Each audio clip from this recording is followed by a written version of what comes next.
It is it? How will I know? How will I know? I think it should be live. All right, come on, work with me. Yes, it's working. It is working. Now let's see if the redirect feature works. If the redirect feature works, I should be getting all of the people watching This Week is Stupid to continue watching This Week is Stupid, because there's a lot more. There's a lot more, buckaroos. I didn't cover the exchange of the White House spokesperson. That didn't get covered. We're going to talk about it. We're going to talk about the assassination attempt on Dave Chappelle. That also didn't get discussed. So yeah, the link didn't work. Why did the link didn't work? It does work. I see people copying it. If it didn't work for you, well, I guess it's working for others, and that is good enough for me. How much for the German asparagus? Man, I really don't. The Germans really care about their asparagus. So maybe they don't have sunflower oil, but they definitely do have asparagus. If you want to see something scary, browse the meth subreddit. I don't want to see it. I just realized from you telling me about it, already in my brain, I can review the pictures that I have seen at med school. So I would rather not. If that's okay with you, I would rather not.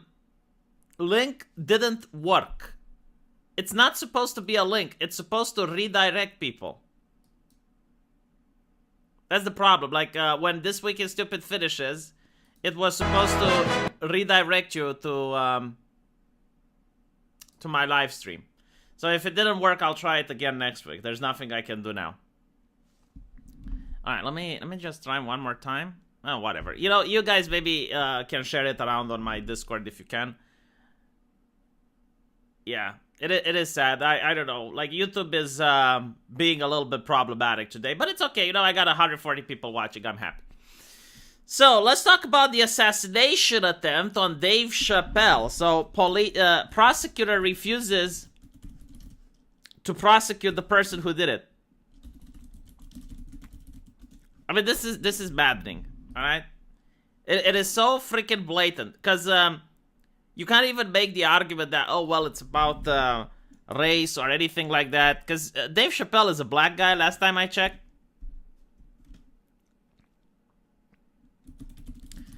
Let me just open a better article, because I think there's a new one in Forbes that just dropped today, and I can show you that. So the reason I call it an assassination attempt isn't being hyperbolic.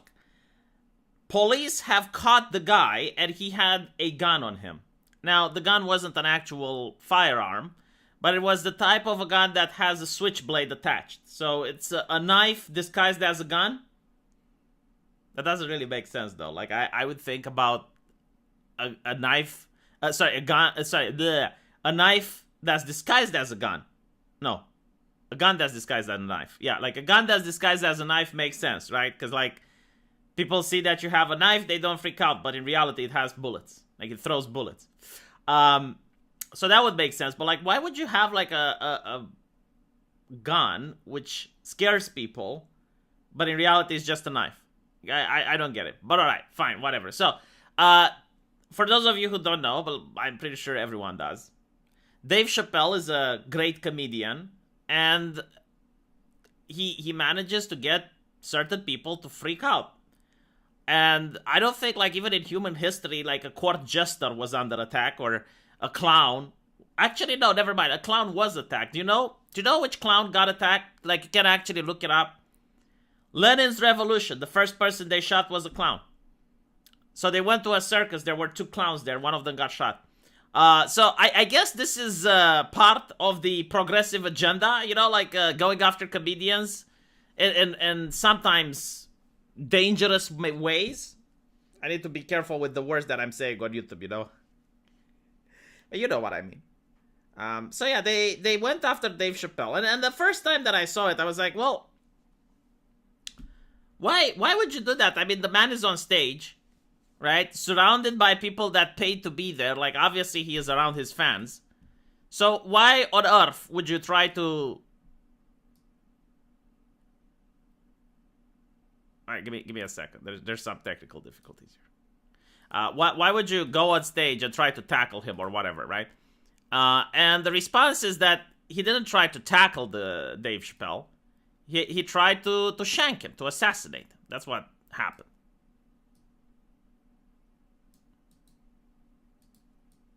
Now, you guys know that the guy was caught by the cops. La Policia managed to get in just in the nick of time. But I think this is good. Yeah.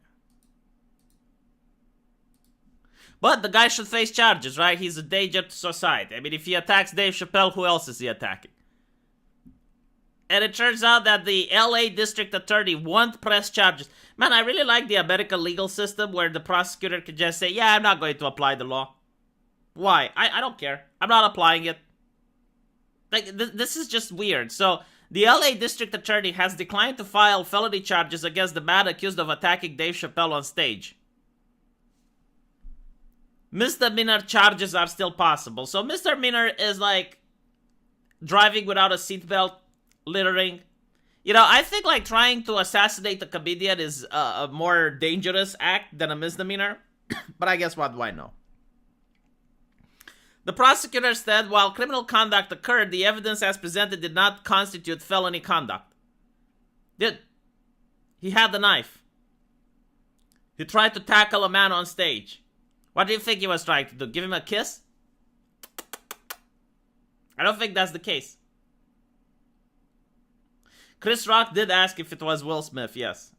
But it wasn't, okay? Will Smith probably can't tackle anyone. Like, Will Smith just walked up to the guy, slapped the man, and then started crying. I don't think I ever seen in my entire life someone slapping a man and then the person giving the slap started crying as well.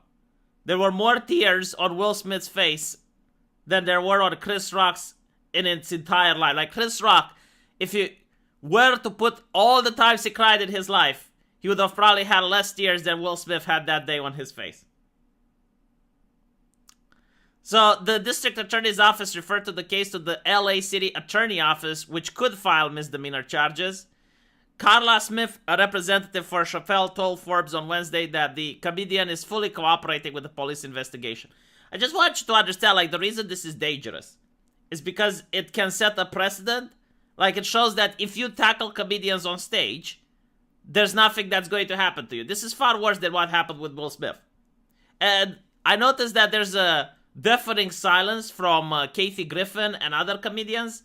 Like, for some reason, they were very concerned about Will Smith because they knew Will Smith was no danger, right? Like, Will Smith might have been deranged socially. Like, you don't behave like that. He was rude. He broke the code of conduct. But like that, he didn't have a knife. He didn't tackle. He didn't floor Chris Rock. But in this situation, the guy had the knife. So it's completely different. You would think that all of the people who are condemning Will Smith would be condemning this. But for some reason, I guess like Dave Chappelle doesn't count, right? Because he doesn't speak the speech. He speaks the wrong speech. That's even worse than not speaking the speech. Doesn't talk about diversity, inclusion. He makes fun of pronouns. Like, you can't make fun of pronouns. I did not steal This Week is Stupid from the Lotus Eater podcast. The Lotus Eater stole it from me, by the way. The precedent was already set. I don't think the precedent was set. I don't think like Will Smith walking up to a comedian and giving him a bitch slap is considered a precedent for trying to go up on stage and shanking someone. I think like there's a little bit of a difference there. One is more serious than another. Not to mention like Will Smith, he got away because Chris Rock didn't press charges. So you need to press charges in order for the law to get involved. Forbes has reached out to the LA City Attorney Office and Chappelle for comment. During the Netflix is a joke comedy, maybe this was like a guy hired by Netflix. Maybe Netflix is sending Bitcoin assassins after Dave Chappelle. What's the point of super thanks if they can just be shadow banned? Also, how to get the wrench back? I'll give you the wrench, Matt. That just remind me at the end of the stream. And I don't know that is super thanks getting shadow banned. That would be so dumb. If I see anyone giving me a super thanks from now on, I will whitelist them. Like there is a way you can whitelist a person on the channel. I don't know if it bypasses YouTube censorship. I'll do my best to see. The thing is, like, I can't do this for every single person. I have to do it manually, individually. So I can't just, you know, like, click on everyone to whitelist them. Like, there would be too much clicking involved. I get around 1,000 comments every day. So, you know, I can't whitelist 130,000 people. I'm sorry. But if you give me a super thanks, you know, while I respond to it, I can also just click a button and make sure that you're whitelisted so that YouTube's algorithm doesn't shadow ban you. I'll try that. I didn't know super thanks get shadow banned. Like, this is the first time I hear it. Anyway, right. No, it should pass the YouTube censorship bot. So, like, I have an option on a person. When you click on him, it can show, like, approved comments from this person every single time, even if it says something that should trigger the algorithm or whatever.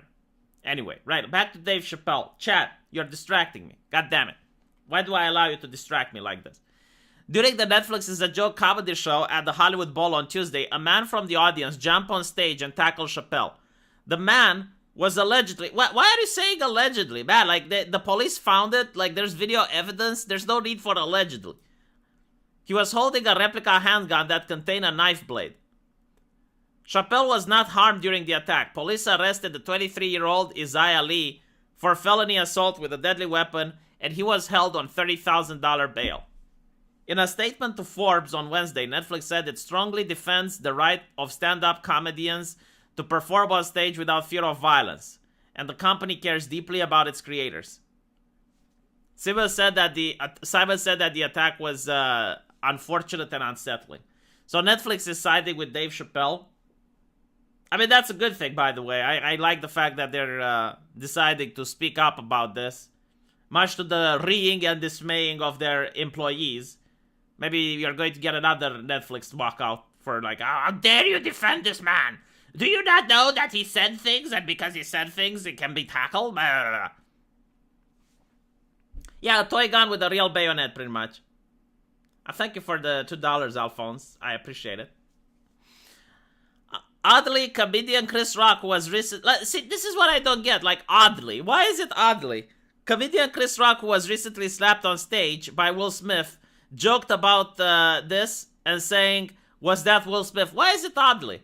You know, people deal with trauma differently. Like, this is something that I notice a lot of journalists try to push. Like, when a person has trauma, the way they should deal with it is to be triggered nonstop for the rest of their life. Be very depressed and gloomy about it. You know, there are people who go through trauma and they laugh it off. That's another way you can deal through trauma. Make jokes about it. I mean, when I got my scar and I cut myself really bad and I went to the hospital, I was cracking jokes about it. I was making fun. Because that's one way people can cope. So like, this Forbes writer finds it weird, finds it odd that Chris Rock was joking about another comedian getting attacked on stage. It's like, yeah, it's a nice joke, first of all, like, it's good humor. And secondly, it's not mean-spirited, and it's a way that he can cope with this. I actually spoke with the comedian, the gentleman who writes for Jimmy Dore. I don't know how many of you got to see the live stream. I had to take it down because he spilled some spaghetti on my channel and it was problematic. But yeah, I spoke with the guy who writes for Jimmy Dore. He's got a blue check mark and all. And he actually said that the way comedians start in the United States is that they start at shady clubs. And at these shady clubs, you can actually get assaulted. Like, when you start off, and you go to these places, there can be a tough crowd, you know, because they're in the ghettos. They're people that might be prone to violence. I mean, if you go in a place where they have 3 police stations, you know, it's... So, yeah, like a lot of these comedians, they start off, they don't become famous overnight. And they do get assaulted, they do get into trouble. And it is traumatic, honestly. Like, I can't imagine how it's like to have your show day after day, being afraid that someone from the crowd might jump you. But eventually, right, you get past that, because if you become famous, you don't have to deal with that anymore. So I do understand that these individuals are scary and they're traumatizing for the comedians. Thank you, Jared. I will have a beer on you. Why $6 and not $5 though? You could have given $5, but you chose $6. Why 6 and not 7? Like why the number 6? That is something that requires further investigation. All right, let's move forward to something else. This one is actually my favorite of today. Citing racismus. You know it's going to be good. Citing racismus, Washington state bans the word marijuana from all state laws. I mean, you can't make this shit up, can you? You know, like when I first started, it was a negative stigma to suggest that people of color and drugs may have a correlate. Like that was racist. But now saying marijuana is racist. Okay. So Democrats in Washington are cracking down on marijuana, not the actual drug, but the word. The Evergreen state legislature recently passed a bill banning the word marijuana. You know, I love how they're all about free speech, all in the legal sense, but never in spirit. It's like, okay, let's remove the word. They're not removing, like, they're not preventing you from saying marijuana. But they are not allowing it to be mentioned in any law. So, like, if you want to pass a law or something like that, you're not allowed to use that term. That's what they mean. So, from official state law and documentary over concern that it is racist. Remember the times when, like, being racist was, well, actually, I can't say this on YouTube, but, like, it required more than just words, is what I'm saying. Like, they require the physical commitment for someone to be considered racist. I bet, like, those people from those times, those Democrats dressed in spooky ghost outfits, they would be like, you kids have it so easy. Like, you just need to say marijuana and you're a racist. Wow. But apparently, they want to increase diversity in the cannabis business. Increase diversity in the cannabis business.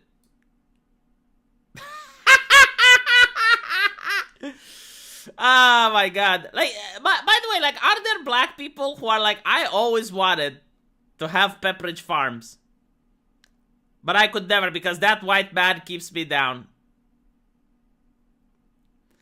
A taxpayer-funded task force has been spending the last 2 years focusing on helping minorities. By the way, isn't this, like, against the Discrimination Act? Because you're, like... I mean, you're taking money from one race and then giving it... Instead of, like... Sorry, when you take money from the citizen, you should give it to the citizen, but what they're doing is they're taking money to the citizen and then doing, like, racial discrimination. Cannabis? No, it's marijuana. The term marijuana itself, listen to this, the term marijuana itself is a pejorative and racist. Washington State Representative, of course a Democrat, said during the testimony regarding the piece of legislation, as recreational marijuana use became more popular, it was negatively associated with Mexican immigrants. Even though it seems simple because it's just one word, the reality is we're heading towards wrongs that were committed against black and brown people. Well, like, hold on, like, if it was negatively associated towards Mexican immigrants, why are you saying that it's wrongs committed against black people? Like, how does this make sense? I guess this is intersectionality, right? Like, what's wrong for the Mexican is wrong for black people. I don't get it. It's just bizarre. Like it should just say, well, yeah, it's racist because... Sorry, it's not racist, first of all. It would be xenophobic, right? But I guess, like, Mexico is now a race. Okay. Yeah, like, for people who require a biologist to tell them what is the definition of a woman, they're sure experts when it comes to race. Like when it comes to race, they accurately know. Like they would be able to define. But like when it's about like, can you tell me what a woman is? They're like, oh no, I'm sorry, I'm not a biologist. Yeah, Mexicans aren't a race. It's a country, it's a nationality. I can become a Mexican. You can become a Mexican. Like there are ways for you to do this. I think like you have to marry or just request citizenship. You don't really need to. And by the way, these are lawmakers, right? Like these are the ones surrounded by experts and shit. I think like there's even different ethnicities in Mexico, aren't there? Like you got the people that goddamn. So like even Mexico has immigrants from South, and they're of a different ethnicity, and then you have like the God damn it, it's on the tip of my tongue.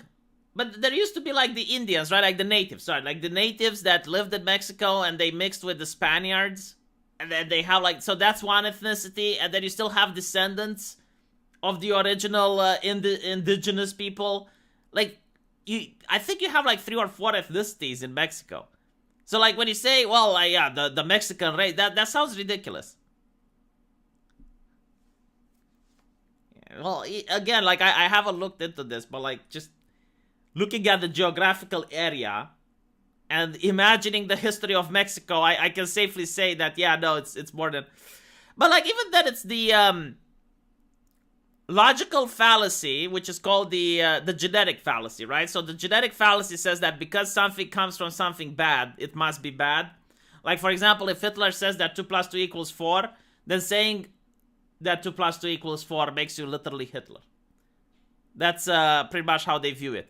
And it's a fallacy that they're constantly using. It's like, oh, well, because the word has a pejorative. It's like, okay, but like the people who use it today don't use it with the pejorative. I mean, even people in Romania use marijuana and they have absolutely no clue. Like, I am willing to bet there are Romanians that if you go and you show them a map, they wouldn't be able to point where Mexico is. Like, they have no idea. Because, like, we're separated geographically from that area. And you can't even be prejudiced towards something that you've never seen, you know? It's like... It's not a 100% fallacy. Everything has a genetic basis. No, that's not the point. The point is, like, judging something based on its roots. Right? Like, even if it's a very bad person, if they say something that's factually accurate, it can still be factually accurate. Like... It doesn't change the fact based on the person who says it. So you should analyze everything based on its merit, not by like who said it or where that does it come from or anything like that. But even like with humans, it's true, right? Like just because someone's father was Billy the Butcher, and we're talking about a hobby, butchering as a hobby, not a profession, then that doesn't mean that the son of Billy the Butcher should also be locked up. Because his dad was a little bit messed in the head, you know? So, yeah, it's called prejudice, but it's not really. It's a little different, right? Because, like, prejudice usually implies, like, you're prejudiced towards a people or a group. But, like, no, this is different. Anyway.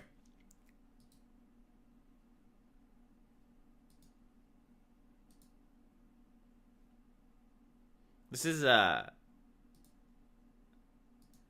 pretty much what we expected, but Twitter's top lawyer reassures staff. Cries during meeting. So, initially when I read this, I thought that, okay, well, she's a little bit precocious. See, I learned a new word, chat. Precocious. She's a little bit precocious to cry during a meeting. But then I found out that Twitter's top lawyer, Miss Vijaya, yeah, she makes around 1.2 million a month, and her main specialty is censoring people. So she's making around $12 billion a year. Now, if you make $12 billion a year and you stop making $12 billion a year, I would understand that it's not precocious to cry about. I would probably cry about it as well. Not gonna lie. Not gonna lie, I would cry about it as well. If I made this much money and then someone... No, not precarious, precocious. Precocious, like a child. It's an adjective. We talked about it in This Week is Stupid. So, I would definitely understand her emotional baggage. Like, if I was making this much money and then someone said, okay, you might be fired, I would be like, wah, wah. Suspending the Twitter account of a major news organization for publishing a truthful story was obviously incredibly inappropriate, says Elon Musk. The man that keeps on giving. The man, the myth, the legend. Colonial Mexico had a racial caste system. There were likely a dozen categories. Google colonial Mexican caste system. There's a historical chart. No, I believe you. But like, my point was that saying Mexican, that doesn't mean you're saying an ethnicity. Like, you can't be racist towards Mexicans. You can be xenophobic. Like, there's a different fucking word. If you want to LARP as an expert on anti-racism, at least understand what the fuck you're talking about.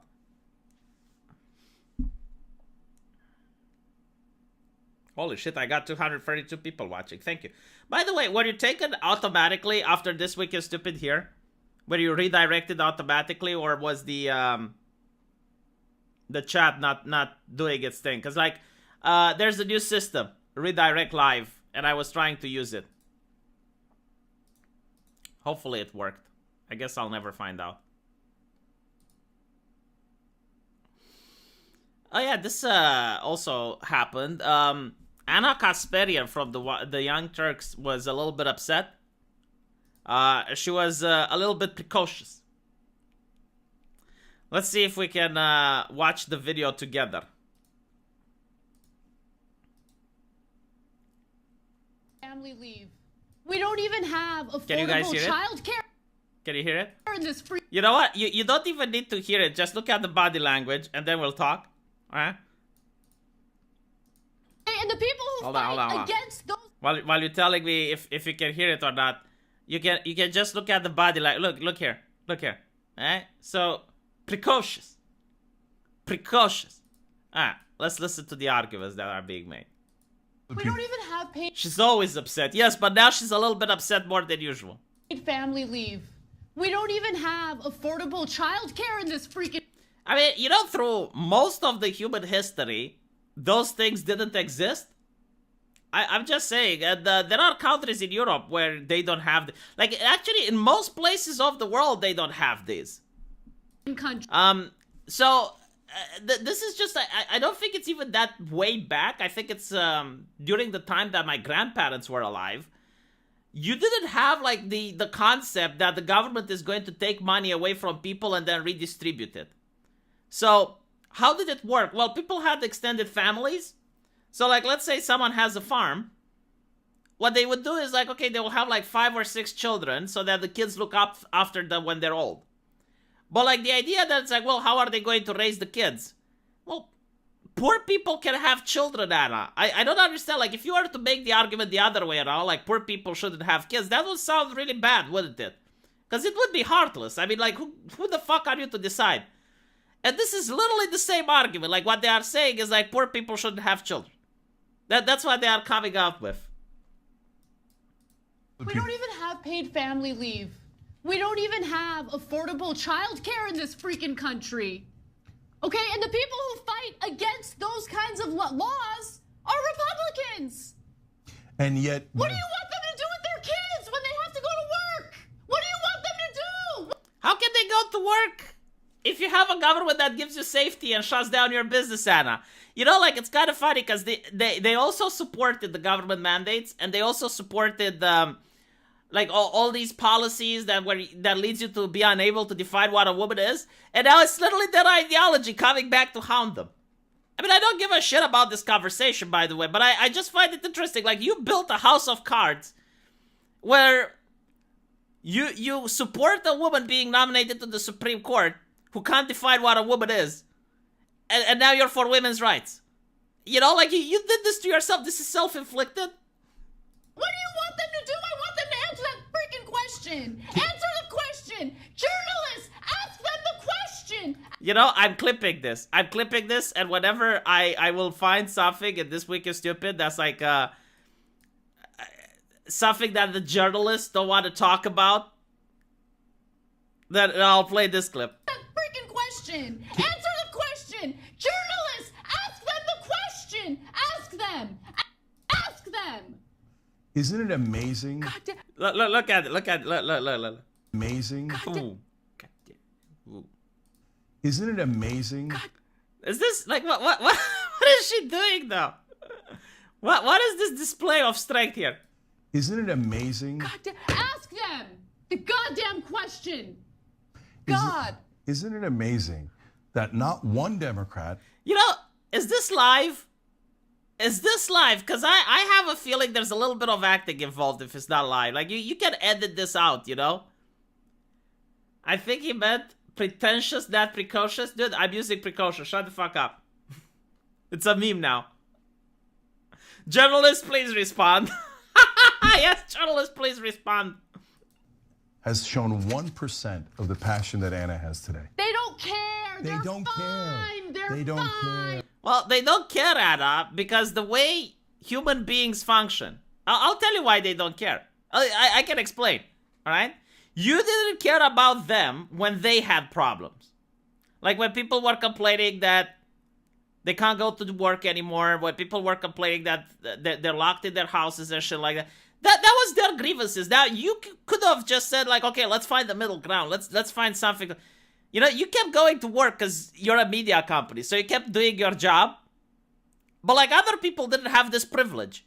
And they were very worried and upset, and you discredited them. You didn't care about them.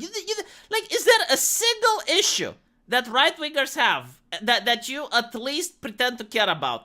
And if the answer is no, why do you expect them to now care about when you're having problems? That's the reason why I don't care, because like you, instead of negotiating, instead of like having a dialogue, you're pro censorship. It's like, okay, well, they're having problems, censor them. I don't want to hear it. You know, like Trudeau did with the truckers. Like Trudeau with the truckers is the best example. So the truckers, they say like, all right, well, we're having a tough time. We have these grievances, and instead of even talking to them, like Trudeau, not for a second discussed with them. At first he said, oh, they're just a bunch of racists, so they lied about them. He said, oh, they're just a couple of fringe lunatics, they lied about them. And then they used the power of the state to squash them. Right? So when that happens, why would you think that people like that would then look at you, who you are clapping at that happening? Why would you think they would be like, yeah, you know what, like, let's see what grievances you have and let's work it out? I think he meant pretentious. Alright, I read this one. That's why you have principles. Exactly. This is literally why you have principles, Anna. This is literally why you should have had principles. If you had principles, you would never be at this stage, right? Like if the left was like, okay, safe, legal, and rare. And when you have like a lawmaker that goes like, oh, well, if the woman is dilating, then yeah, sure, that's still possible, according to my bill. Yeah, if you'd have called that out, if you'd have stamped that out, called it an extremist, and be like, no. You know, we want the safe, legal, and rare. But you didn't do that. So now, you didn't have principles, and now it's biting you in the ass. They're all And thank you for the membership, Jared Watson. I appreciate it. so old, they don't even have to worry about it affecting them. And if they're young enough where it would affect them, they'll get there. But like, does Anna even care about like when a man has to pay child support? Right? So like if a man gets a woman pregnant, and let's say he doesn't want the pregnancy. Let's say he wants to not be responsible. Like, I don't want to be a father, blah, blah, blah. Do you think Anna cares? Like, is this a topic that she would be involved with and be like, yeah, you know, like, you should have like a paper abortion. They actually talked about it in Sweden, but it didn't work. So a paper abortion would be if you're the father and you don't want, you know, like in the first couple of months, if you don't want to be responsible for the baby, you sign some papers, and then you legally speaking, you're not the father. So legally speaking, you don't have you give away your visitation rights, you give away like everything, you know, that comes with being a father. So would you want that, Anna? She would probably not want to, right? Because like she doesn't reciprocate. So if you don't reciprocate, why do you expect other people to reciprocate? Like, you want to live in a world where people don't reciprocate, where people are selfish and they only care about themselves. It's like, okay. But you're putting yourself in that corner, is what I'm saying. Their abortion. They're gonna fly to They're Paris. trading individual stocks, enriching themselves. They're good. They're good. You know, like, seeing the Young Turks talking about the rich is another level of hypocrisy. I mean, it's not like these are poor individuals. No, like, the Young Turks are high members of society. They, if I'm not mistaken, Anna has a net worth of at least $2 million. I'll have to recheck it again. Like, now, because of the inflation, could probably go up. But, like, you don't come from, like, poor means and you're like, oh my god, the right-wingers, they're rich. Do you know how many left-wingers that are rich are there? I mean, Hassan Piker, you know, just an example. Hold on, just a little bit. Just a second.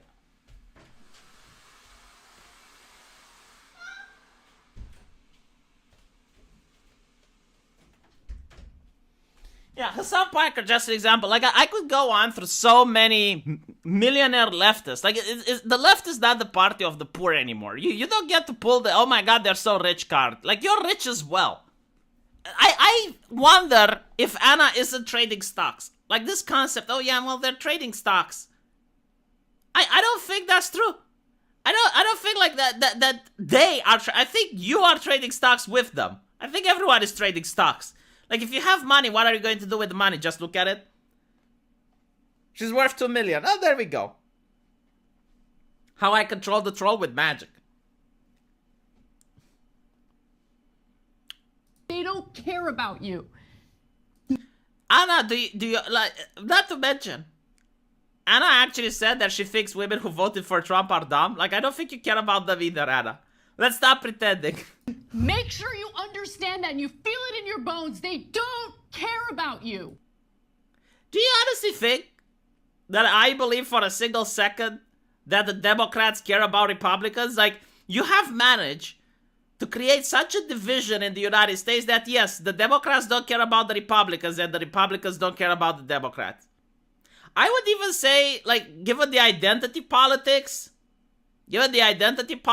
like, yeah, you even, like, segregate people based on arbitrary characteristics, and the Democrats literally don't care about one of them. Like, there was an interview with, what was his name? Andrew Yang. Okay, so Andrew Yang went on MSNBC, and he said that when he goes in the countryside and he meets white working class people, that's how he said it, white working class people, and they talk with them, they get shocked when they find out that he's a Democrat. And he's like, but why? Because, like, the Democrats should be the party of the working class. Like, how did we lose the working class? Well, the Democrats don't care about them. So, like, let's not stop. I mean, she's right. You know, she's right. They don't care about you. Yeah, they don't. But you don't care about them either. And until someone is willing to make a concession, no one is going to care about the other side. Like, you just managed to create a fraction where like, one side literally doesn't care about the concerns of the other. At all. All of that fundraising, all of that canvassing, all of that hard work on the ground, they can't even get a voting rights bill passed. They're losers. Shusha Briggs. But that's what you care about them, Anna. That's why they care about you, you know? Like, again, it's the way you reciprocate. And by the way, this is not even about, like, abolishing abortion or anything like that. This is just like the Supreme Court saying, well, the Constitution doesn't mention one way or another. The Constitution is neither pro nor against, which is totally correct, by the way. Like, read the U.S. Constitution and tell me where it mentions anything about abortion. So, like, the thing which is going to happen is it's going to be up to the legislator. Meaning that, you know, democracy, like, let the courts decide. Let the states decide, which is, well, I mean, if you ask the Young Turks, they're all in favor of democracy, right? And now that democracy is knocking at the door, they don't like it because they might not get the answer that they want. And the answer that they want is that all women are in favor, because they even call it like a woman's right. You know? But, like, what do you do when women don't want to have that right? Like, what do you do then? Because obviously in some states it's going to be still the same the way it is now. Like, for example, in California now or in New York, I don't think anyone is going to touch abortion with a 10-foot pole.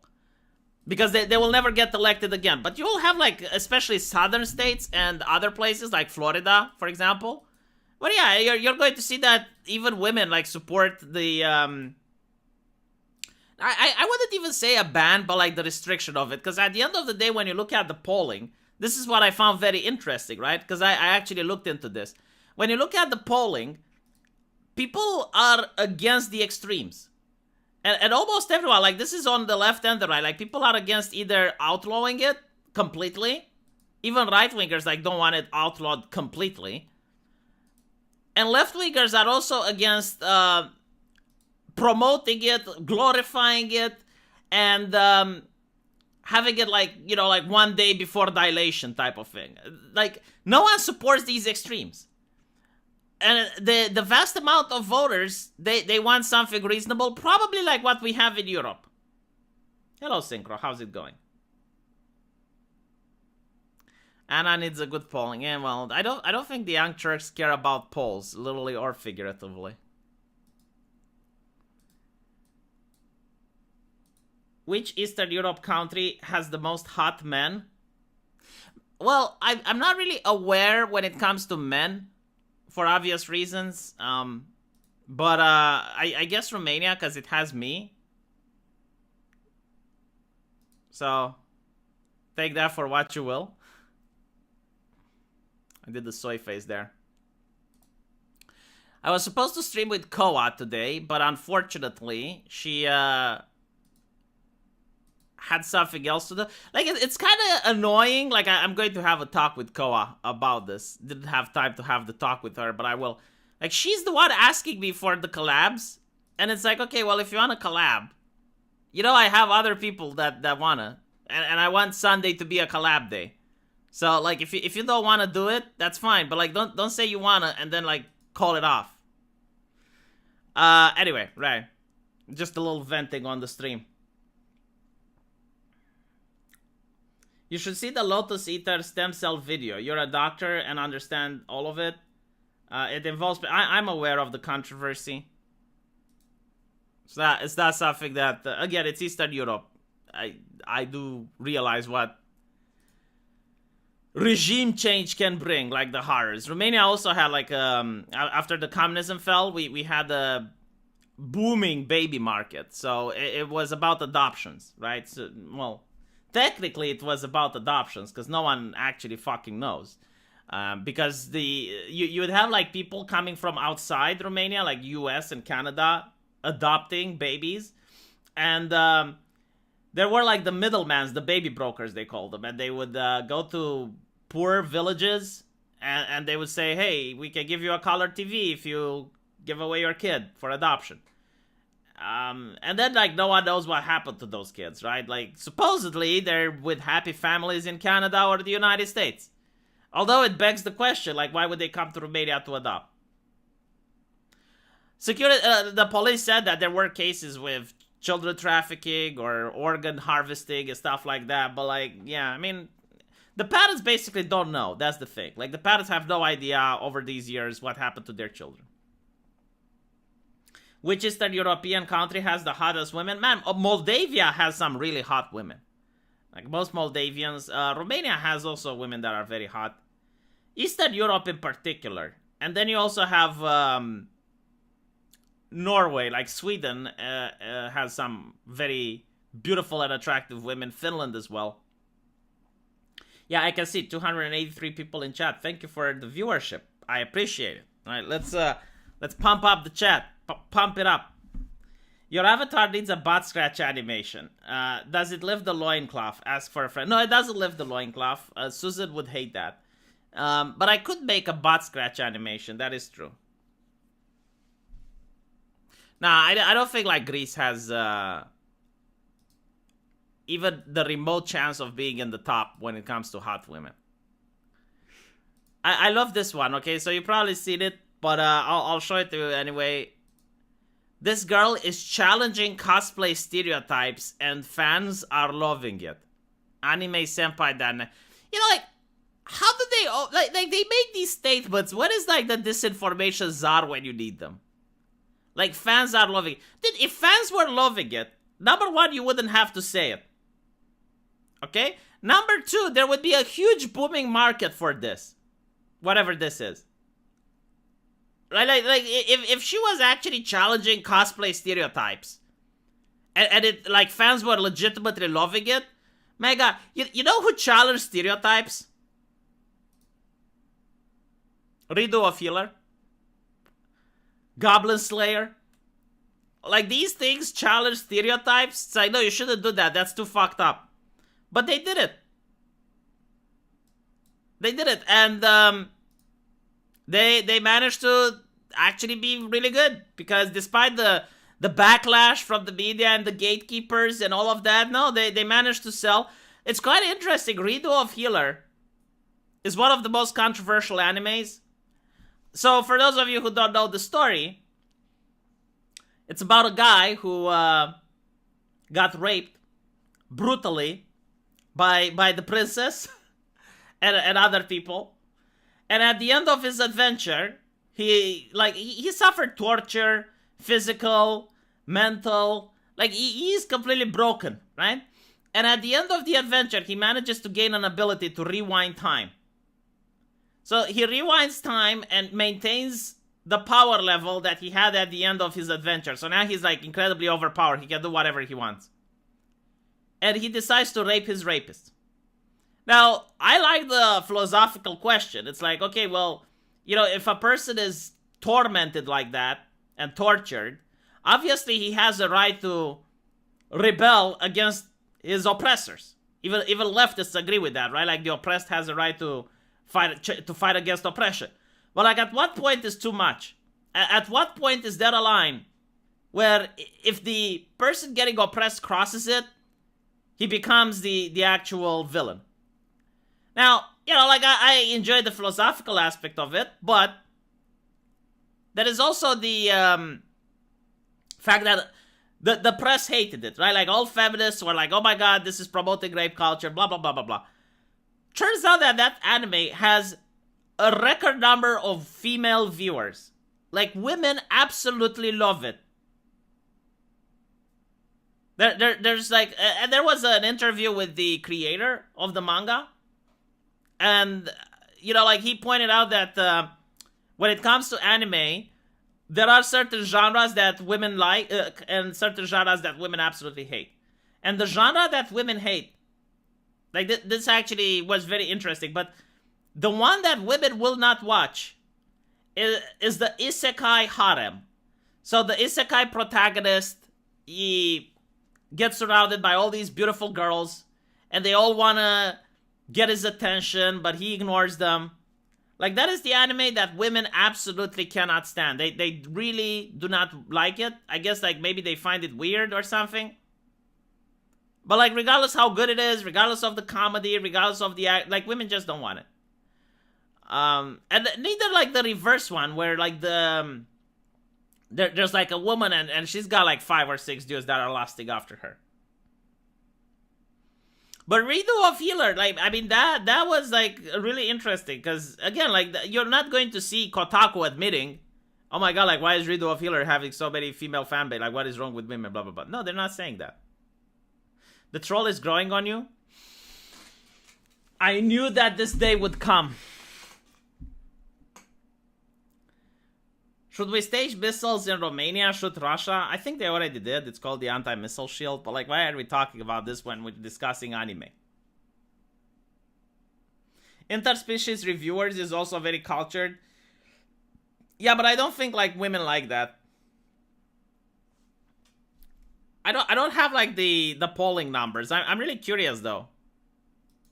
But anyway, right, so looking back at this, it's like, this girl is challenging cosplay stereotypes, right? Why don't they make an article about this gentleman? I mean, this gentleman is also challenging cosplay stereotypes. Why is it that this is not... Because, and I'll tell you why. Because what she's doing another stereotype. It's just that it's a leftist stereotype, right? This is like what progressives are trying to push to become normal. Like, normal as in a I guess like accepted standard of beauty. That's what progressives like Otaku and Polygon want. They want this. Okay, but like they don't want this. But like this is actually breaking stereotypes. Yeah, like when you think about an anime girl, this is the last thing you think about. But you're not going to see an article about him breaking any stereotypes and fans loving it. Thoughts on race-based bioweapons to fight Russia? But dude, like what is your obsession with Russia right now? I think bioweapons are banned. That's my take on it. And I don't think like anyone wants to open that door.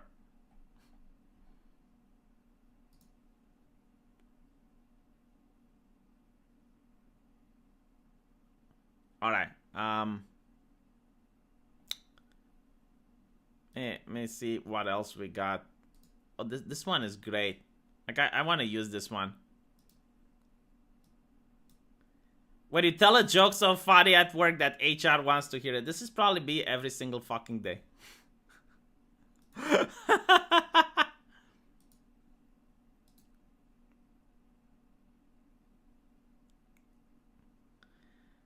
Are women being into Dom? Some women are, yes. Some women like to switch. I also noticed, like, if you actually get to meet some bisexual women, it's very interesting, because, like, I know some that are very submissive with men, but, like, when it's with other women, they become very dominant. And I'm like, what? Like, why does this make sense? It's weird, but it's true. So, this is from Libs of TikTok, the ones that they dislike. Washington, D.C. elementary school gave students an anti-racism handbook.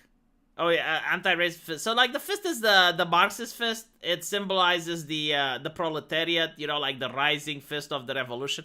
I'm really surprised how they don't consider like the fist to be a violent symbol. I mean, it's a fucking fist, right? Like you would think that like normal people would be like getting a feeling of unsafety when they see the fist. It used to be red, by the way, but they made it black now, because now it's about race, right? But, like, the previous one was red, so it wasn't tied to race. But it's still a fucking fist. How is it not a hate symbol? How is it not a call for violence? Like, when did you see a fist that's used in a peaceful manner? So, anyway, this is what they gave to an elementary school, and the handbook included a worksheet encouraging students to find a family member and accuse them of racism. Now, a lot of people are saying that, well, no, that's not what it says. It literally is what it says, right? Because it's like, who in your family has racist beliefs? Do you think you can change their ways?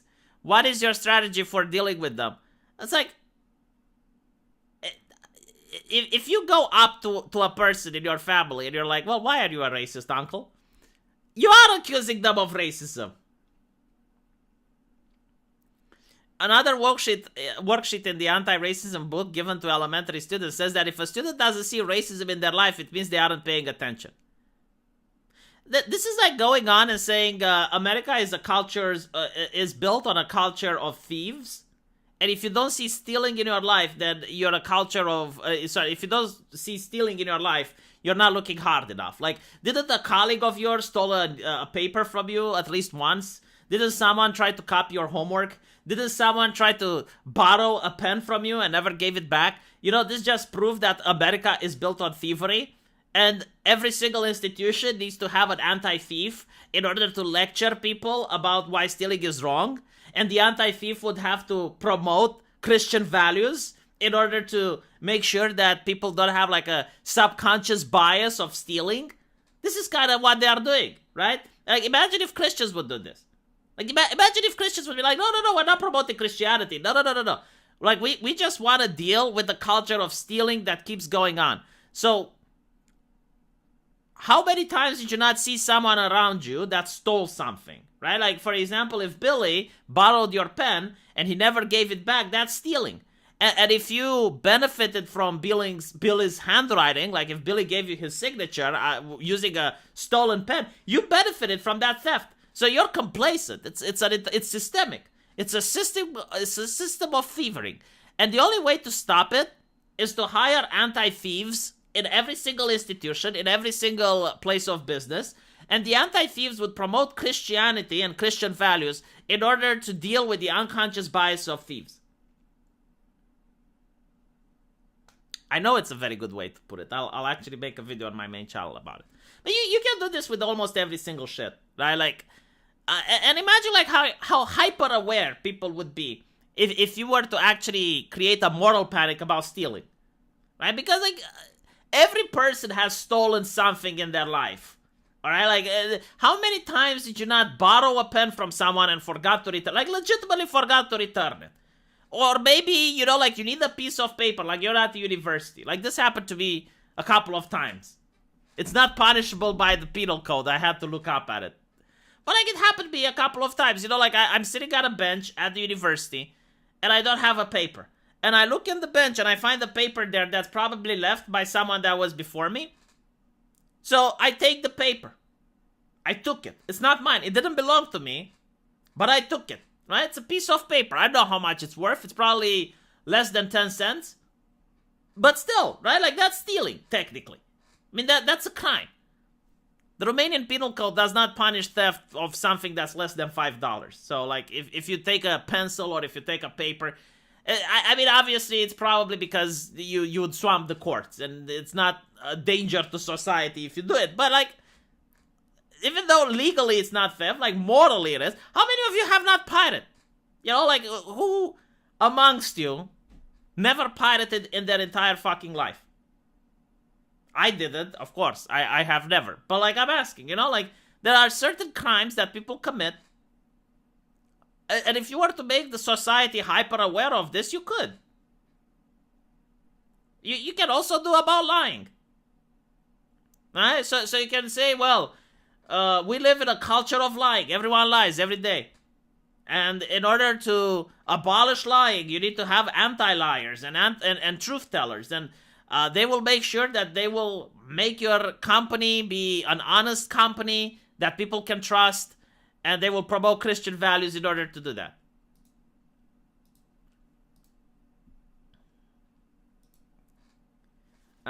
Do Romanian schools protect and educate trans kids? No. There were a couple of initiatives in order to push gender ideology in Romanian schools, but the argument was that it's too fucking expensive.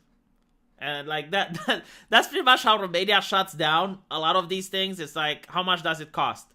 It's like, what? Like, for the books? For the teachers? Holy fucking shit, no. Absolutely not. Like, there's still schools that are close to falling apart. Like, we need to renovate them first before we do something like this. There's plenty of peaceful fist usage. See Pornhub. I don't know. I just, it makes me uncomfortable. Yeah, you know, like, if you could actually have a 3D printer where you could download the car, like, that would be very interesting. I think it would destroy the world's economy if you could do that. Like, if you could just, because the thing is, if you could, like, pirate real objects, right? So you could pirate food, you could pirate cars, you know, like, you have this device, you point it at a car, and then you make a copy of it. Like, I think the world would probably stagnate, because, like, who would invest money in building a new model if they can't make money out of it, right? Like, because everyone would just copy it. It would be actually interesting. Well, DM, you're not the first, so it doesn't count.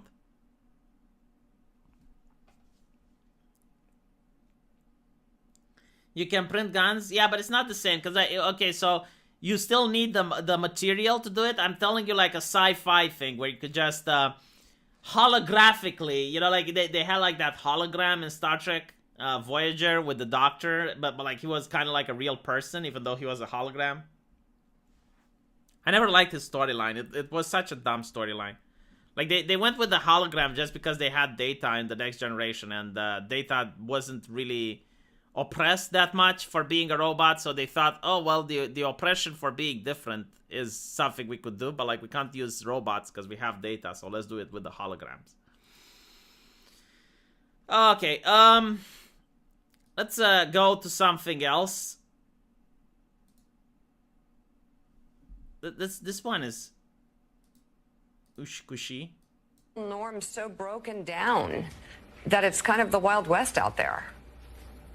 Well, it seems to me that Democrats have so many opportunities to show just how out of the mainstream Republicans are, not only in a lot of their legislation, in protecting the richest of all Americans, but also... You know, this is funny coming from the fact that only a couple of weeks ago, Democrats were literally screaming. I'm not even kidding, like literally, okay? They were screaming in the Florida Senate because the Floridians were taking away Walt Disney's rights. I just want to point that out, okay? So, Walt Disney had such privileges that they could detain a person for whatever reason they wanted, and the person couldn't sue in return. Okay, like they had massive privileges, and when those privileges were taken away, the Democrats were screaming. There is, I think it was an advisor of Bernie Sanders, which was also very upset about that. So, like, the idea that Republicans are defending the rich, I mean, if you say it in a way to make it sound like the Democrats are defending the poor, I'm going to be laughing at you.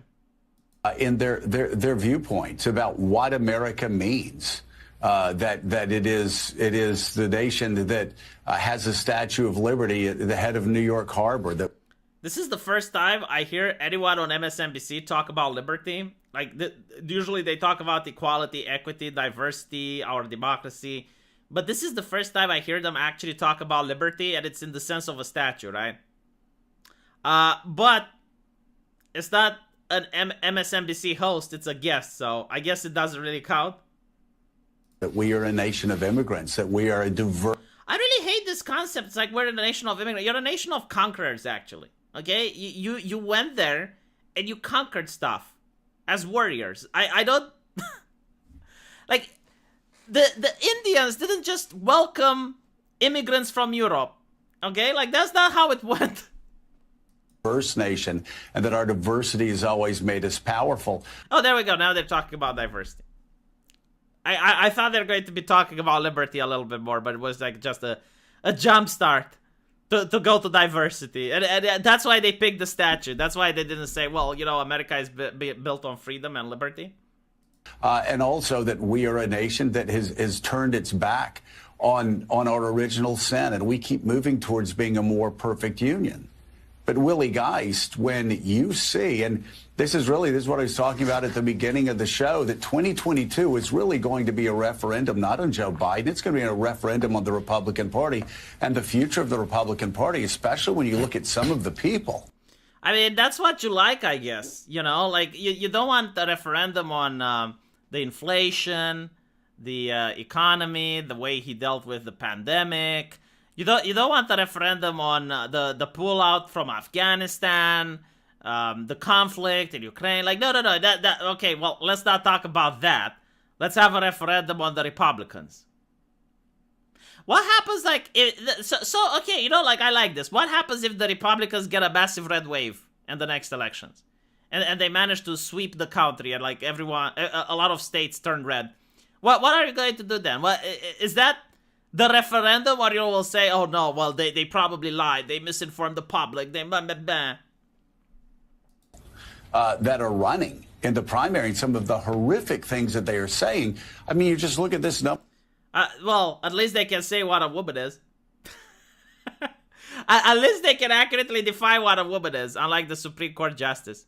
From Sam's poll, only 38% of Republicans think that people uttering racist remarks are a roadblock.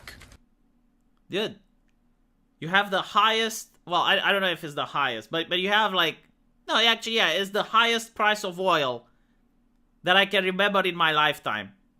The last thing people give a shit about is mean things people tweet on Twitter. Yeah, allegations considered a major problem. Yeah, like, why are you shocked that most people consider felony and major crime arrest to be a major problem? Right? Like, yeah, this is number one. Then you have, like, domestic violence, number two. And this is right-wingers as well, right? Like, even right-wingers that you think they don't care about women. No, like, almost 70% of them think, yeah, it's a problem. Domestic violence, we don't like it. sexual misconduct abuse. I'm willing to bet it's so small because of a lot of like people who use this as a platform to enrich themselves. I mean, there's a lawsuit right now with Johnny that even the media admits. Like, even the media admits, like, there's one thing about proving and another thing about knowing, you know? So if you didn't have, like, a lot of people that were falsely accused in the media lately, like, this number would be higher. But it's still 70% close, right? So it's not like it's a small number. And then it's like anti-Semitic remarks, 50%. And, like, yeah, like, here's the difference. Leftists, from what I can see, they literally care about everything. Like, for them, everything is a problem. But the reality is you don't have the resources to tackle with every single thing at once. So Republicans are a little bit more level-headed and they realize, all right, well, let's deal with the felony and the major crimes first. And once these goes down, we can go down to domestic violence. And when this goes down, we can go down to sexual... Right? Like, that's how they're doing it. To me, it makes a little bit more sense. It's like, oh, well... gas prices are up, $10 a lettuce. Let's talk about homophobia remarks. You want to talk about homophobia remarks? Okay, let's talk about homophobia remarks. Remember when Joe Rogan almost got canceled because of things he said years ago? Let's listen to things that Democrats said years ago. I can't believe the American people can't see through this. We already have a law, the Defense of Marriage Act, where we've all voted, not where I voted and others said, look, marriage is between a man and a woman, and states must respect that. Nobody's violated that law. There's been no challenge to that law. Why do we need a constitutional amendment? Marriage is between a man and a woman. What's the game going on here? Do you support gay marriage? No. Barack Obama nor I support redefining from a civil side. Well, yeah, of course they don't care about crime because it doesn't happen to them. Like, the only thing that people in power care about is when they can lose their seat. That's it. Like, if it's something threatening their power, they care about it. If it's something that doesn't threaten their power, they don't give a shit.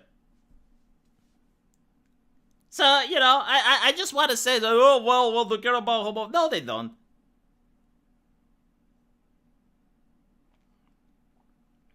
That sounds like homophobia, yeah.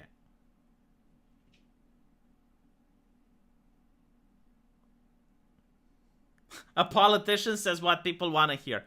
Not always. I mean, usually politicians say what their base wants to hear. So most politicians, like for example, AOC will say what the leftists want to hear. Obviously, like, she doesn't care what right-wingers want to hear. Every now and then, like, there might be, especially if you do identity politics, like, there might be a demographic that's willing to flip. So, for example, the Latinx community in the US is starting to vote more and more right-wing. So in that situation, like, you might have right-wingers reaching out and trying to see, like, okay, well, what does the Latinx community care about? Can we give it to them, right? So, like, that's how politics works. Like, can we give it to them without upsetting our core base? And besides from that, like, you're not going to see AOC say a single thing that right-wingers care about, and you're not going to see DeSantis start talking about what the far left wants. I think, like, a difference is in the United Kingdom. But that's probably because, like, in the UK, you have an army of bureaucrats which are there to, quote-unquote, help the politicians make the right choices. Yes, Minister is a really good TV show which highlights the whole UK way of doing politics. But you got the Conservatives, which have gone so far to the left that they're almost like Labour running under the speed limit. So I guess you can have, like, counter examples, but, like, you don't get to see that in the UK. Boris Johnson hasn't said anything we wanted to hear for years. Yeah, because you're not a leftist. I guess, like, he doesn't really talk about... Like, it's a different culture in the UK, and I don't really know if you have, like, American-level conservatives that have a significant voting force in the UK to want conservative things. But I mean, it's kind of difficult to tell. The thing is, like, the conservatives got like the biggest mandate in human history. Well, actually not the biggest, because like Margaret Thatcher had bigger than them. Like they had a really big mandate, and they chose to pander to the left with it. So I don't know if they're going to win the next re-elections, especially with the scandals that they got involved, right? Like you can't lock up an entire nation while you go out and you party, and then you come out. So for those of you who don't know, like during the worst COVID lockdowns in the UK, where you couldn't leave your house, you had police officers going out and questioning people about being on their lawn. You had all of that nonsense, and yet the politicians, like the conservatives, were out there partying. I mean, that is brutal, man. That is going to decimate them in the next elections. Sargon just refuses to see how bad things are. I think he knows how bad things are. It's just like he doesn't think he can change them, and I don't think he can, to be honest. I mean, at this point in the UK, I don't really know what you can do, considering that an overwhelming amount of people voted Conservative. Granted, like, I am willing to give you this. Who knows what would have happened if Labour would have won? I mean, Labour, you know, it had Jeremy Corbyn with his little red book. and they were very pro-China, let's put it like this. I don't know what would have happened if Labour would have won. So maybe you'd have had far worse lockdowns. Maybe you'd have had like more interesting Build Back Better initiatives if Labour was enjoying the victory. They enjoy flaunting the hypocrisy in the face of the peasants. I don't think that's the case. Like, I don't think they wanted people to know that they're partying. I think they just don't give a shit, right? And you also need to take into account in certain places, like in London, there was a referendum and most people supported the lockdowns. So just because you didn't like the lockdowns doesn't mean that other people didn't. I mean, in Israel, from what I recall, there were protests in favor of more lockdowns. So it was one of the few places in the world where people wanted to be locked up, and they were like, no, we're going to protest if you don't. So there's places like that. And the UK has a little bit of it, especially in the cities, especially in London. Like, there's people who want it. So, yeah, I mean, if you're a politician and the people want it, like, what can you do? You give the people what they want. If people want to be locked up in their homes, then, well, keep them safe. What can I say? Hello, Daddy. I bet that's why Daddy picked the name Daddy, didn't he? Like, he literally wanted someone to call him Daddy. They voted Tory, not Conservative. There's a huge difference, I guess. But, like, Tory and Conservative is interchangeable in the UK. By the way, do you know what the password for Hunter Biden's laptop was? Apparently, New York Post announced it. Chat, what do you think the password for Hunter Biden's laptop was? Let's see if the chat can figure it out.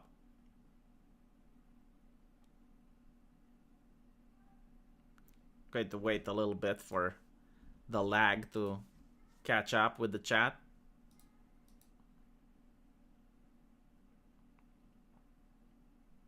I love kids? No.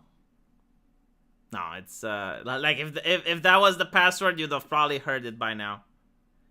Crack hit? No. Alright. Chat, brace yourself. Brace yourself, because it's going to be a doozy. Where on earth is it? So the password for Hunter Biden's laptop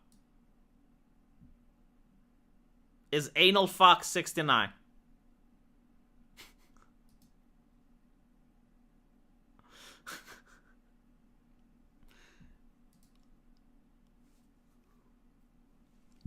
analfuck69.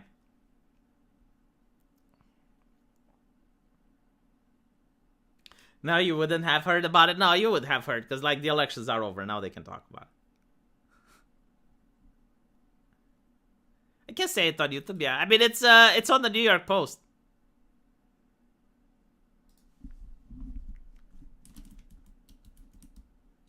Look here, but it's spelled differently. So this is from the New York Post. The night I met Hunter Biden recounts fateful encounter. Blah blah blah. and then he talks about the password. Let me see where it is.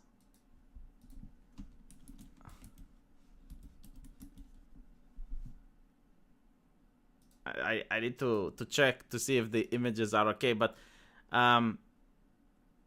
so Hunter started laughing. My password is fucked up, don't be offended, he said, before announcing that his password was anal FK69 or something to that extent.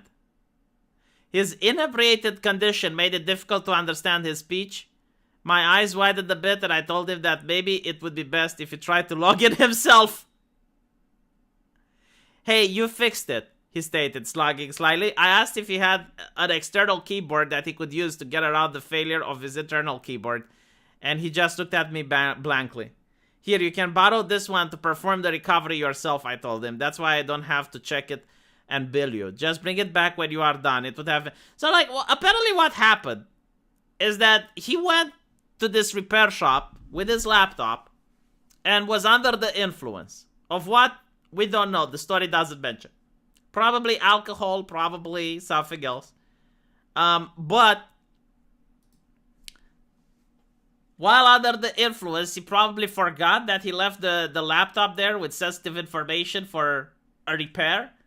And apparently, and this is true in most places, in most repair shops, like if you don't pick it up, I think it's usually like 10 months or so.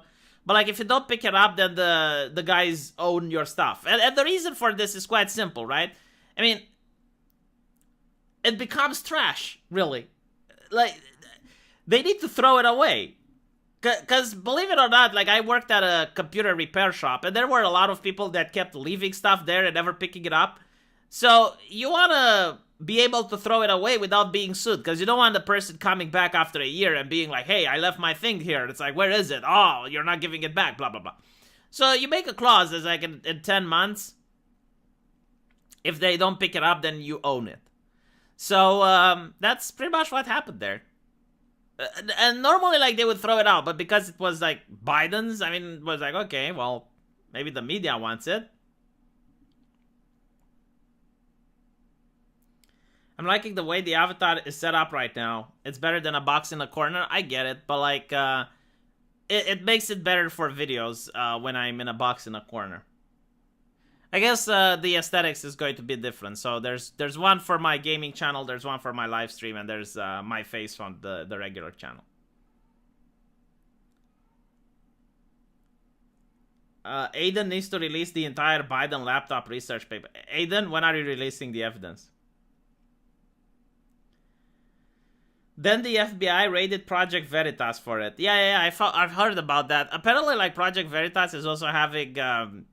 I think on 16th, they have an expose on Twitter employees. Like, that's going to be interesting. It had the reporter running after a Twitter guy. He was trying to get away.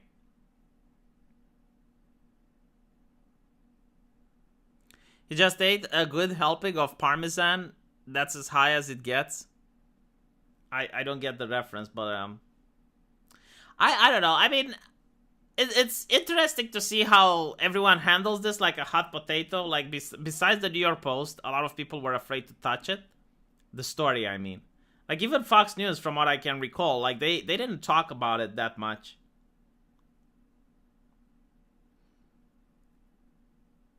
Should have given him a cave in a corner. Dude, I didn't make this. Like, it's a free-to-use image. So that's why I'm having this.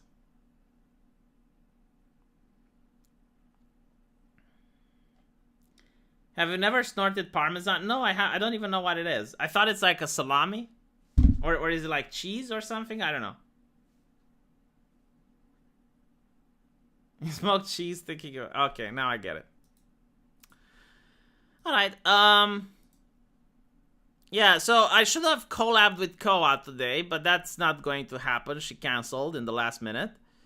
I think next week I might be collabing with Viri. We will probably play a game. It's going to be a wholesome stream. And, oh, by the way, I forgot this joke. Like, this joke is really great. Let's end the stream with this. Did you buy a Pokemon game with my card? No. Why? What is Pokimane Tier 3 subscription? Man, I don't really know how it's like giving money to these huge streamers that probably will never even read your name. They don't even get happy when they get a subscription either. Did you notice that? Like, this is why I like small streamers, because a lot of people ask me, it's like, well, V, you like VTubers, why don't you talk about Amelia Watson or Gargura?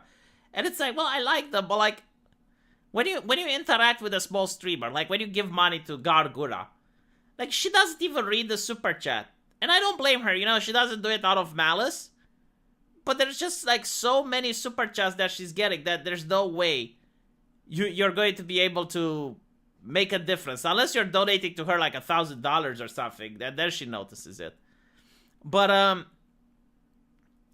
that's why, like, when you find a smaller streamer, you can even talk to them in chat. Like, you guys can talk to me. I wouldn't be able to talk to you if I had like 10,000 people. So yeah. Also, I finally got my gardening. Like, people kept asking me, it's like, why don't you do your own gardening? Right? So I had to get the lawn. Now, look how big the garden is. This is a two-man job. Like, the guy who came to do it had another person with him. Like, how was I supposed to carry this? I don't even have a car. What the fuck was with the idea? It's like, oh, you need to do it. How the fuck can I do it myself?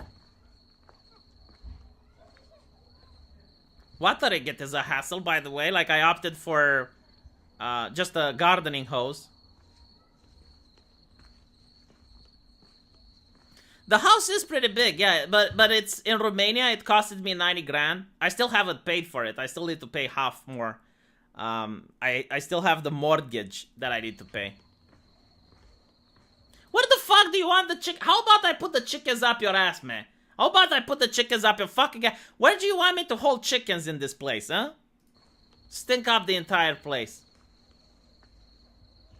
I'm already pissed off at my neighbor. Like, look what ugliness my neighbor did. Like, what the fuck is this shit? What the fuck is this shit? Right? So he built this fake ass wall. And it's like, okay, you want to build the eyesore, build the fucking eyesore, fine. But like, why not continue it? Why not have like some logical consistency and make it all the way to the front? Why would you just put... And I actually talked with him. I tried to manipulate the fucker. And by the way, I really hate this neighbor. Like, oh my god, I hate him. Like, he does everything himself. Like, literally, I ask him, like, where did you buy this? Oh, I didn't buy it. I made it myself. Motherfucker. And like, whenever I'm out in the yard and I'm doing something, like, he judges me. He judges, like, he probably thinks I'm not doing it properly. I don't like him. He's not a bad person, but like, I just... You know, water and oil, chat. Water and oil. But, what else did I want to show? Yeah. So, like, I did manage to make my garden. I still have this hanging out of my house. Like, most of my house still lacks furniture, so hopefully one day I'll get there.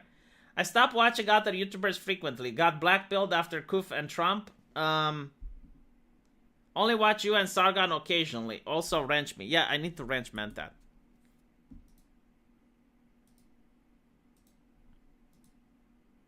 Hold on.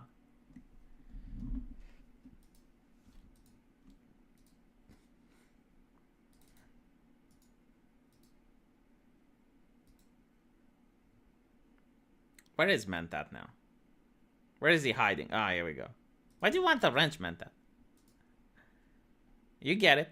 I need to wrench sketch therapy as well. And lazy one. And who else is a member?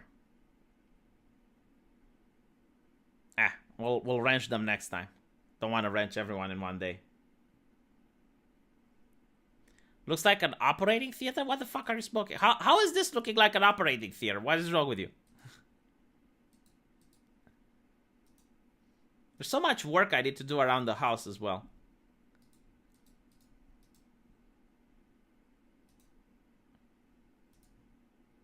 Ah, here we go. Yeah. The neighbors like have it really messy as well. So let's go back. I think it was here. Like, look, it looks like a freaking restaurant here. Like, what is this? What is this? Burn the fence. Yeah, is it just me, chat, or is this not ugly as fuck? I mean, it's just like really, really ugly. And by the way, the neighbor has a gazebo. I don't have money for a gazebo yet, but soon, one day I will have money for it. But like, it makes absolutely no sense. Now, okay, sure, maybe he's going to have like some plants or something on this, which is probably going to give me a lot of bugs. But I'm really considering the chickens right now. Like, just to piss this guy off, I might just fence this place like next to him, like literally next to his yard, and just put chickens in it just to fuck with him. Why would he do this? Right? And then it's like, okay, if you want to do this eyesore, why not continue it all the way down here? Like, he clearly has one in front of his house. So why not just fill the fence all the way?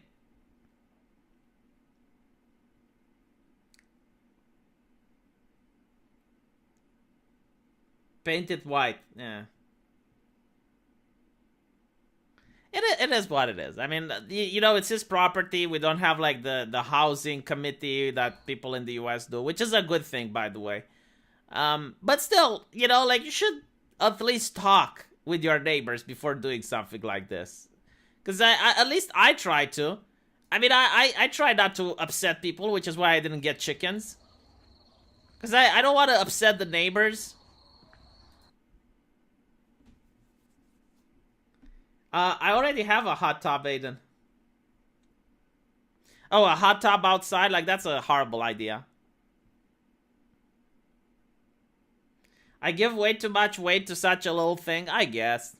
I don't know. I'm thinking about, like, buying some fences and just putting it all the way down here.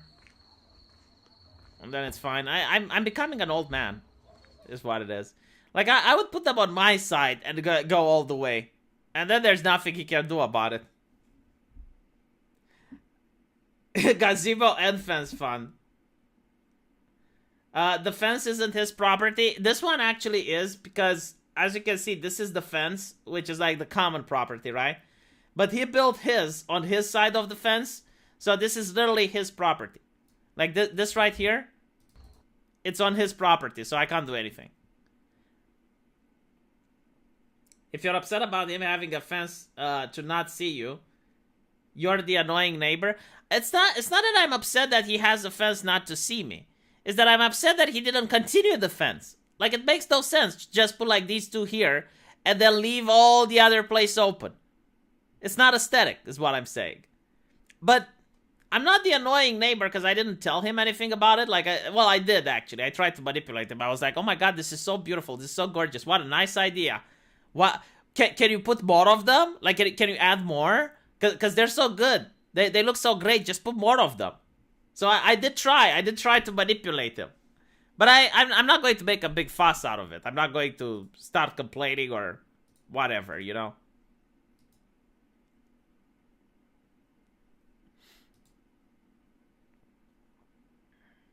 It is an eyesore. I'm glad people agree, because that was the question. The question wasn't, it's like, is it bad or how should I get him to stop? No, like, the question was literally, do you guys find it aesthetically pleasing or not? No, he has finished, because I asked him. Like, literally, that's it. And it's also like the fact that literally no one else has it. It's just him. Like, why aren't other people having the same? If the thing goes over with vines, it's gonna look good. Yeah, but like, it should be everywhere. Like, just continue the project. Now, I'm not going to fuck with him over that. It's not really that annoying, but it's just like, why though? Like, why did you make that? That's my question.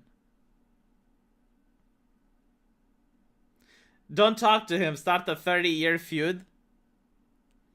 Well, again, I could just buy chickens and that would probably upset him. I mean, waking him up every morning at the sound of the rooster. Did you guys watch Timple's Chicken City? What is it called? Chicken City, I think it's called, yeah. So Chicken City, like, last time I checked, got around $5,000. yeah, it's Tim Pool's project. So he's got like this channel called Chicken City, and it's just like his chickens. That's it. And he leaves it on for days. I mean, last time was like 11 hours. Then is this even healthy for the chickens? Like giving them light like this, whatever. And people just give super chats to this, and he made, I think, like at least $5,000 since I started. $5 super chats release treats from the Sky Egg. $5 super streakers release treats from the invisible Sky Egg. $10 super release treats from both. When the party meter fills up, so like he organized like this shit in order to get money from people, and he is actually killing it. Like, he's making money by literally doing nothing, just like leave the cameras there and people donate, which is really amazing. But I'm looking at how noisy, especially the rooster is. Like, he caws every single time. Like, my neighbors would strangle me if I had something like this.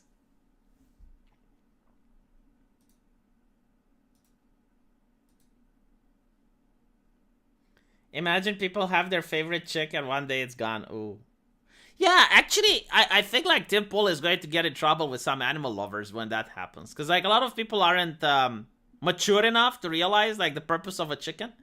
And they're going to be like, oh, well, where's the favorite chicken that I had? It's like, I watch the live stream every day, and now Little Blackie's gone. Where's Little Blackie? What happened?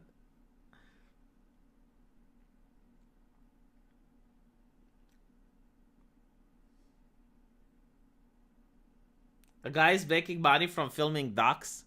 Well, yeah, but like if he's actually filming, then he's doing work. This is literally no work. You just set up the cameras and that's it. Occasionally, I think you find Tim Pool here, like feeding them. I think he appears every now and then. I don't even know if he talks to people, though. Man, like, this is so difficult to watch because it's 8 hours, so every slide of the mouse is usually a couple of minutes, like 5 or 6 minutes jump. So I can't find if there's Tim Pool in the camera at any point. But I know, like, he does appear and he feeds them. And I'm curious, like, if he actually talks to the people on camera when he does that. He did work to build the thing. That is true. Did he build it himself or did he hire someone to build it? I mean, because the thing is, like, I think he wanted chickens anyway, right? So Chicken City is a more interesting stream than Hassan. I don't know. Sometimes Hassan says something that's so dumb that and monumentally stupid that we want to watch it. Oh shit, you guys didn't see the chickens. Oh my god. Look. I didn't show you the Chicken City. I'm really curious, like, how do the chickens feel about the lights? I mean, doesn't it fuck up with them? It's like, they probably never seen something like that before.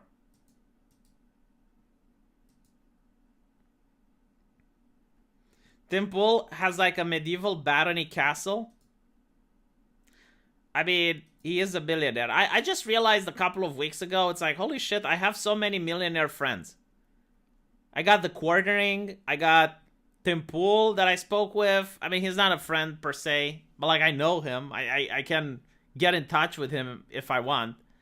So is the Quartering. Sargon of Akkad is a millionaire. He's got his own business and stuff. I don't know if Arch is a millionaire. But like from what he described, he probably is. That like just so many millionaires in my life, and I'm thinking like, how can I monetize that? Like how can I use those relations in order to turn it into profit? And I haven't have an idea up till now. Like I'm still thinking about it.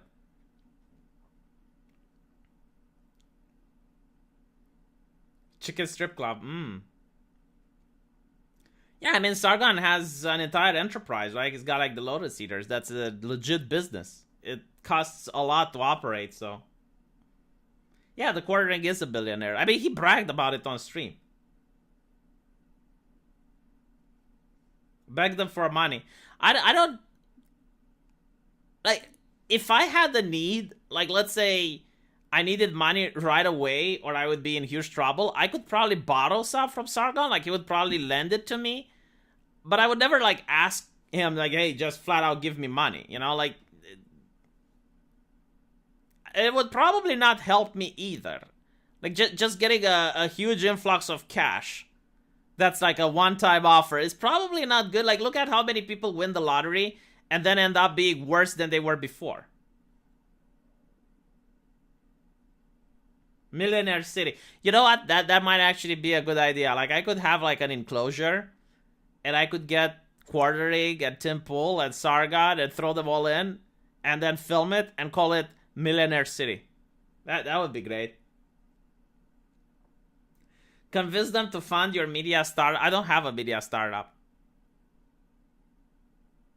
Quartering is not a billionaire. You mean millionaire. I did say millionaire. Millionaire with an M from your mother. Yes, millionaires. They are millionaire, not billionaire. I don't know a single billionaire, actually. I did talk with the singer from Disturbed during Gamergate, but I don't think he's a billionaire. South Park went woke now. I don't know if it went woke, but it's definitely lost its edge. I mean, if you look at some of its previous seasons, you will notice a huge disparity in humor and everything else. How about the high stakes D&D campaign? I'm going to make a D&D campaign with VTubers. I already got should I even say the names though? But I got Lumi from Face Connect to talk to me, and hopefully she will be able to join.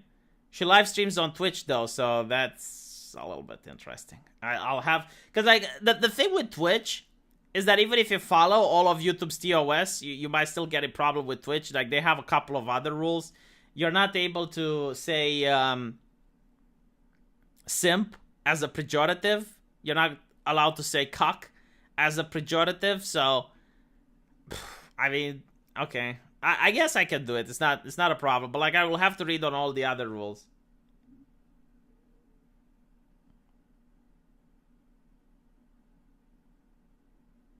Yeah, I got Arch to be the GM. So, it's going to be fun. You are looking for that for a few weeks? Well, I'm planning to do it in autumn. Like, it's Arch needs to finish his own campaign first. And it's probably going to be August, September.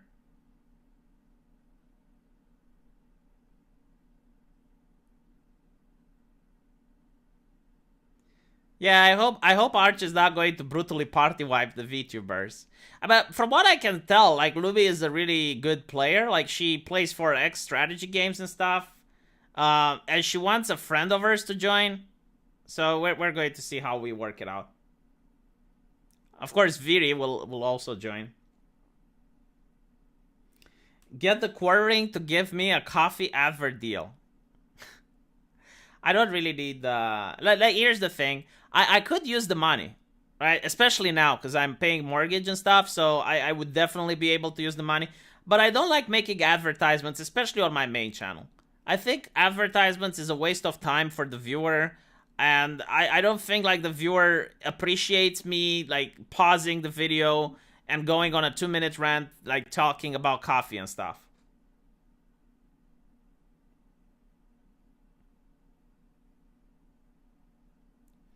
Koa was cursing me a lot for buying her Shantae. Okay.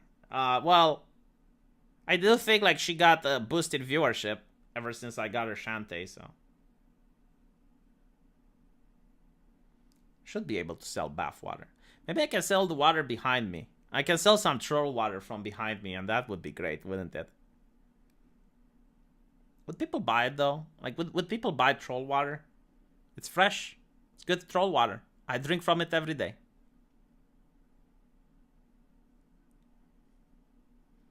Coffee sponsors are rampant now. Like, if there's a coffee that I want to try is Death Wish coffee.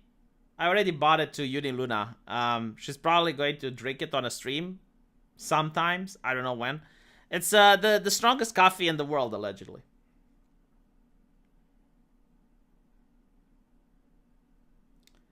You wouldn't mind if it's longer. Yeah, but like, you is you, you know? Like, I'm talking about the viewers, and it's also like the fact that I wouldn't want to do it. Not to mention, like, I don't even think I could drink the Quarterings coffee, right? Because I'm from Europe. I don't know if I could order it. Because, like, the thing is, like, it needs to be a product that I'm happy with in order to be able to sell it to other people. Although, I do think that it could work, right? Because it's coffee. I mean, I never had bad coffee before. For me, coffee is coffee. It tastes bitter and it wakes you up. Like, you drink coffee to wake yourself up. So I don't think, like, Quarterings coffee can be bad. I don't know if it's good enough for me to be like, oh yeah, well, we need to advertise this because it's really good stuff. It is what it is.